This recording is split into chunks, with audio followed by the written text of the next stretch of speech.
Ryu was trying to break free, biting and everything. And the crack kid Bu says the kid's going to die to a two-circle knight, so it's not that shameful. He jumps into attack, but obviously Zed dodges it with ease. The guy looks like he doesn't even know what just happened, saying Zed disappeared. And when he looks to the side, they're there already chatting calmly. Kid Bu wants to know what just happened, what kind of magic he used. Our guy says, "Wasn't magic, bro." A movement of skin starts to approach. Looks like a ballerina, but lands a perfect hit to the neck. The poor guy got dragged across the floor. But right then, Clark shows up calling for number 218, saying he's going to have to explain himself. But someone speaks up and says 218 was the victim. It's Ryu who explains that he had been taken hostage, and it was Zed who saved him. Clark looks at the pile of guys knocked out on the floor, and he seems pissed that these guys only ever get beat up. He then says he wants to ask Zed something. He wants to know if somehow he's been using mana. Kind of uninterested, Zed says maybe. But then Clark activates his aura. The prisoners on the ground get up just to say they can't breathe, while Ryu, who is still standing, drops to the floor. Now that makes sense. But through all that, bro, our guy is just standing there untouched inside a mana barrier. It was one of his ranked traits, resistance to suppression. He finally figured it out. It was a mental immunity ability. The guy is so full of himself, he says it all makes sense. He reached the pinnacle of Earth, won 27 fights in a row at the top of the world. There's no way some mediocre person from a world like this would ever scare him. Clark, however, didn't like seeing the kid still standing. He's losing his mind. He wants to know how the hell a bastard with no mana is still resisting this. The guy even pulls more of the aura and starts pushing harder anymore, and he'd probably crap his pants for sure. But Srank's suppression resistance is absolute, man. And with his hand on his waist, he's totally chilling. Clark's expression changes. He can't even understand how this is possible. The rest of the guards are begging him to stop, saying, "At this rate, everyone there is going to die." Suddenly, Clark deactivates his aura. Staring at Zed, he says it's best he try to calm down. Otherwise, at any moment, he's going to cut his throat. He gives the boy one last stare and turns away, telling everyone to get back to work. But man, Zed tells him to wait a second and says he's got something to say. He says he's tired of doing that idiotic rock stacking thing, and he's more than fed up with this bunch of prisoners attacking him. And that's why he's planning to end it all. Ryu asks what this lunatic is talking about, to which Zen replies he wants to join the death row. Bro Clark questions whether he has any idea what he's saying. It's not something he can just change his mind about later. Barb Boy says Clark can even record it in a crystal ball if he wants. He's not backing down. Clark says perfect then, and tells someone to bring a registration item. Right away Ed says that now that he's on death row, he wants to request his last meal. He wants a birdie steak, a big enough portion to fill his belly. Looks like that's something really expensive because the guards' faces say it all, bro. They say it's madness. Obviously, the top quality steak is prepared only in the Southern Empire. In the game, it was one of the rarest foods you could consume. Delicious enough to restore even strength lost to age. Some people even ate it in the middle of battle to buff themselves and win the fight.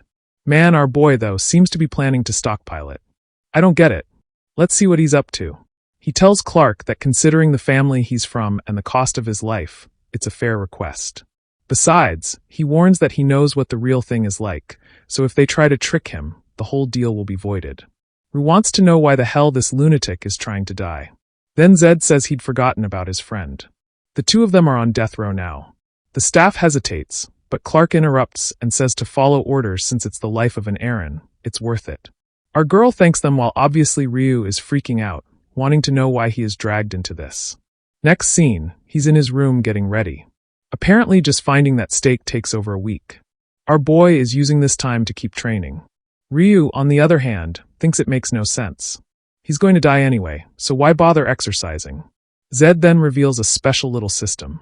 100 is the max number for any attribute, and all remaining experience gets funneled into the one that hasn't been leveled yet. And since he has 100 in every other attribute, obviously, all the experience he earns goes into mana. Right in the middle of this, a guard shows up calling for the two of them. And Zed already celebrates, saying, "It's finally here." The meal, the extremely rare steak, is being prepared. As soon as Yuka the beef takes a bite, he cries with emotion, saying he's never eaten anything so good in his life. To which Zed says, "Don't forget that's thanks to me." Some of our guy's negative status effects are being partially erased. He can feel like part of the experience that was blocked is finally entering his body. Meanwhile, someone enters Clark's room and says the banquet has begun. He celebrates and orders no one to approach the two of them. While wondering what the hell happened that day, the boy didn't resist. And yet, Clark felt something strange. It was like his magic didn't resonate. Even though he's retired, he's still a 5-circle knight. A young mage with no mana should not be able to do something like that. Something terrible must have happened that day.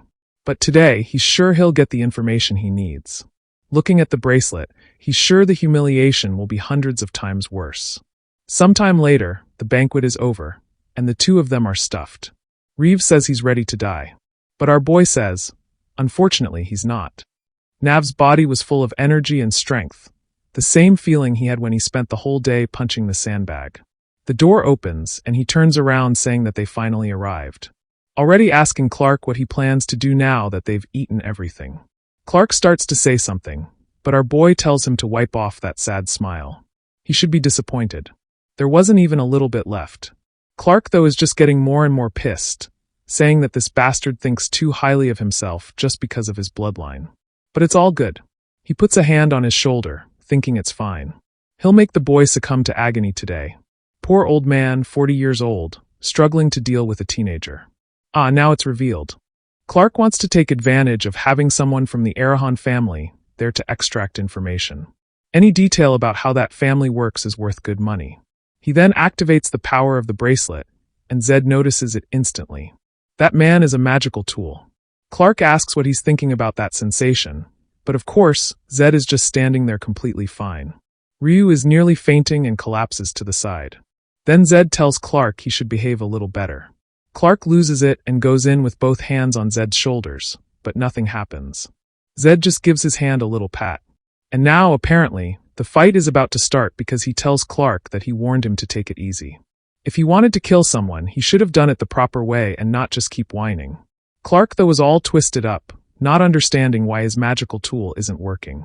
That would only be possible if the kid had a magical circle above his. But at his age, there is no way. That doesn't make sense at all. Which only leaves one other option. He must have some kind of bloodline from the Arents that cancels out powers. Clark, man, to get to the 5th circle, he had to train and practice hard his whole life. But even if failed mage, discarded by the family, can resist this artifact.